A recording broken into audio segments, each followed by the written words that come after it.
Welcome to Elorde TV. We are live here at the Tacloban City Convention Center for today's event, Daluyong ng mga Kamao.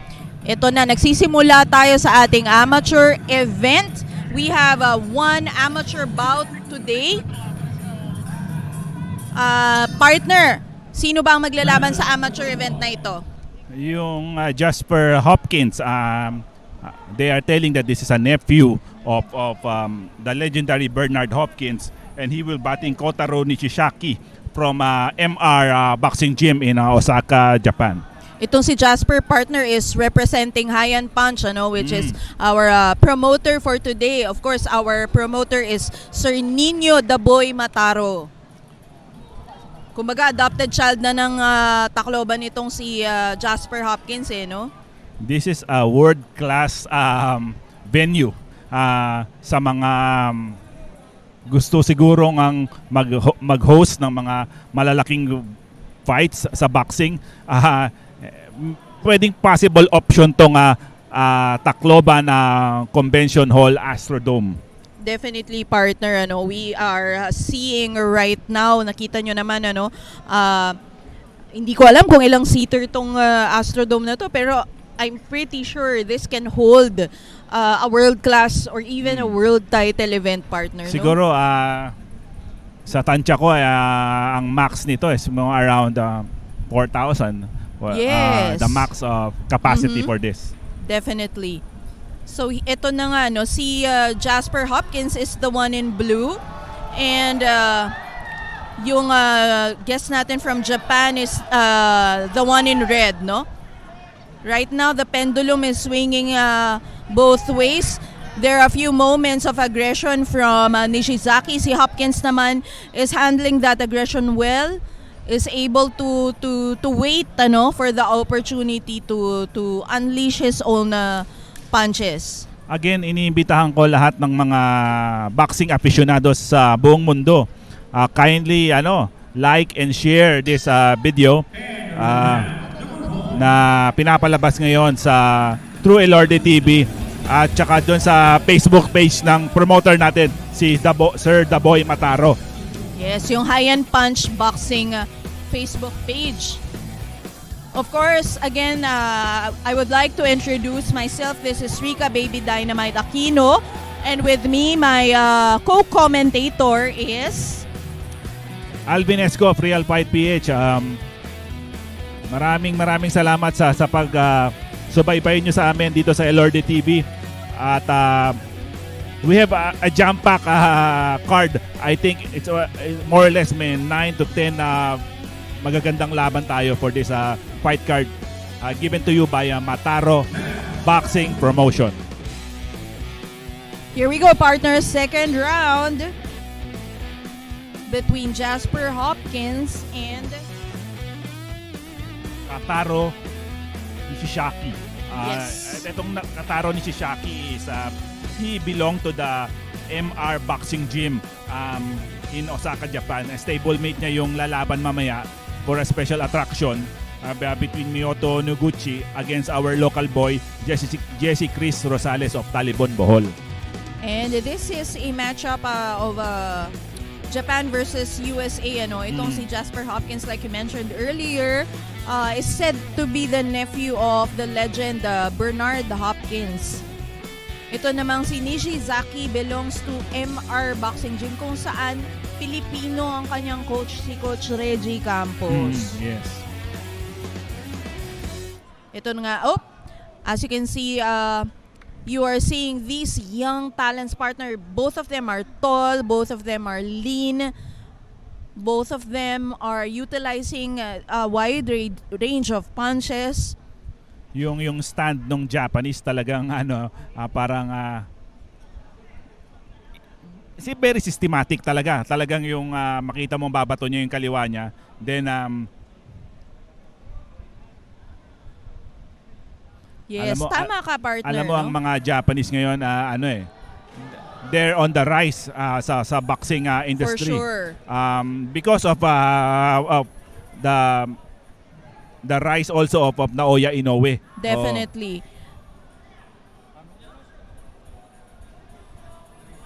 That was a quick two-punch combination by Nishizaki, while Hopkins unleashes a 1-2 punch. I think Nishizaki is more active on this second round affair.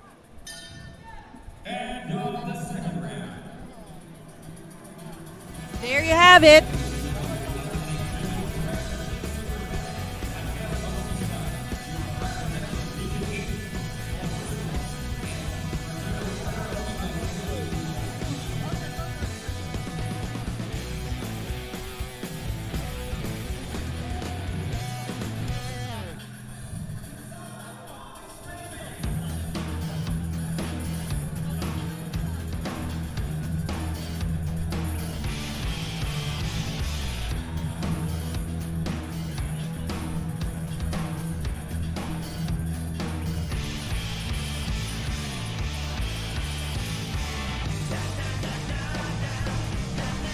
Again, we would like to mention some of our sponsors today. Gotham Boxing Gym.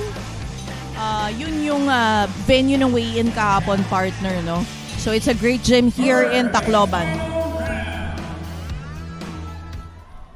Siguro ito na yung opportunity para batiin ko yung mga taong nanonood, yung mga kaibigan natin dyan, yung boss natin si Sir Seth Tio from Big Yellow Boxing Gym. Dalawang magaling na boxer niya will represent Big Yellow on this card. Sabi ko nga sa iyo, Carlo Demesilio will headline this event. At saka yung isa si Rexar Auxilio, lalaban din siya against Jimmy Canu. Both of this fight is for the PBF titles. Like I said, no, whenever we see Big Yellow boys inside the ring, it's bound to be an exciting fight. Ano? Every single Big Yellow fight, talaga namang nakakapit ka sa upuan mo. Kasi you're sure that it's gonna be action-packed, high-octane fight.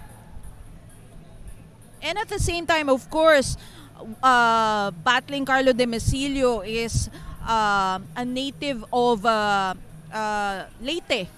But a different town, Calbayog, no? Alam mo, a little trivia. Justin Darap is a former WBF World Boxing Foundation champion also.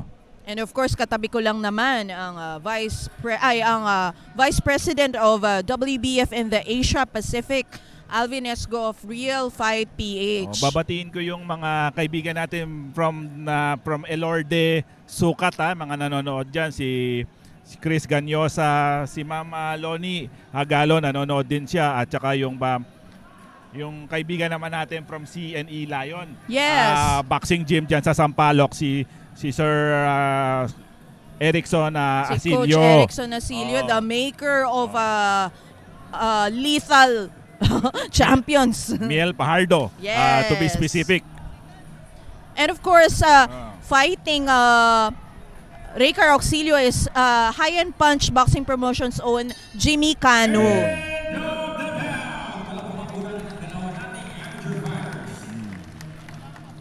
I have a gut feeling, partner, baka itong dalawang to 5 years from now will headline a pro event. Tingin Why ko lang. not? Oh, I mean, you can almost see in their demeanor that they're serious in boxing, eh.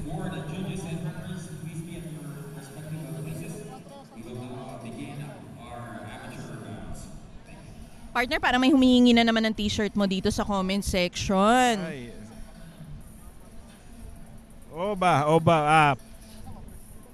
Anthony Candog, maybe you could send me a message sa personal account ko, Alvin Esgo, and then pakilagay mo lang yung size mo doon. We'll try to facilitate your t-shirt.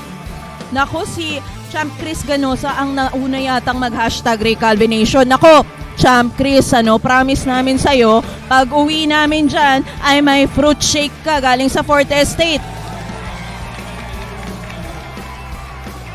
Yan na po, nakikita ninyo on screen our boxing promoter, policeman turned boxing promoter, Nino the Boy Mataro. Partner, napaka-inspiring ng story niya, no? Kumbaga, namili siya pagpupulis ba o pagbaboxing. Pinili niya maging promoter, ganun niya kamahal ang boxing. Minsan talagang destiny. It's a matter of Yes. destiny. When you are in the crossroads, no?